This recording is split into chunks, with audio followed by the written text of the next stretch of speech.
Hello guys, வணக்கம். இன்றைக்கி நம்ம பார்க்க போகிற என்பிஎம் பேக்கேஜ் கஃப்கா ஜேஎஸ். இந்த கஃப்கா ஜேஎஸ் அப்படிங்கிறது எதுக்கு யூஸ் ஆகுது அப்படின்னு பார்த்தீங்கன்னா, ஆக்சுவலாக நம்ம வந்து கியூவிங் சிஸ்டமை மெயின்டைன் பண்ணுற மாதிரி இருக்கும். ஃபார் எக்ஸாம்பிள், நம்ம வந்து இப்போ ஒரு ப்ரொஃபைல் கிரியேட் பண்ணிட்டு அப்படின்னா அது ரிலேட்டடாக 2-3 இமெயில்ஸ் வந்து நம்ம அட்மினுக்கு யூஸருக்குன்னு அனுப்பணும். அப்படிங்கிற பட்சத்தில் நான் டைரெக்டாக நோட் சர்வரில் அதை மெயின்டைன் பண்ணி அனுப்பாமல் அதை வந்து நான் என்ன பண்ண முடியும், ஒரு கஃப்கா சர்வர் கியூவிங் சர்வர் இன்ஸ்டால் பண்ணி நம்ம பண்ண முடியும். ஸோ நோட் ஜேஎஸ் சர்வரை நம்ம ஃப்ரீ பண்ணிவிட்டு, சிங்கிள் த்ரெட் சர்வர்ஸ் ஃப்ரீ பண்ணிவிட்டு, அதோட ப்ராசஸை நம்ம வேறு ஒரு சர்வருக்கு அசைன் பண்ணி விட்டுட்டு நோட் ஜேஎஸை ஃப்ரீயாக வச்சுக்கிறோம். அப்போ தான் அடுத்த ரெக்வஸ்ட்டை அது ப்ராசஸாக ஹேண்டில் பண்ணும் அப்படிங்கிறதுக்காக. ஸோ இந்த கஃப்கா ஜேஎஸ் அப்படிங்கிற பேக்கேஜ் இன்ஸ்டால் பண்ணிவிட்டு இதில் கொடுத்த மாதிரி நம்ம அதை கான்ஃபிகர் பண்ணிவிட்டு நியூ கஃப்காவை எடுத்துகிட்டு அதுக்கு ப்ரொடியூசர் கன்சியூமர் அப்படிங்கிற 2 கான்செப்ட் இருக்குது.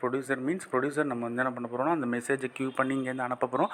அதை பேஸ் பண்ணி அதை பேக் எண்டில் கன்சியூம் பண்ணிவிட்டு அது ஒரு நோடில் எக்ஸிக்யூட் பண்ணி அதை ப்ராசஸ் பண்ணி கொடுக்கும். இதோட டவுன்லோட்ஸ் அண்ட் லைசன்ஸ் பார்த்திங்கன்னா MIT தான். சூப்பர் பேக்கேஜ், செக் பண்ணி பாருங்கள். தேங்க்யூ.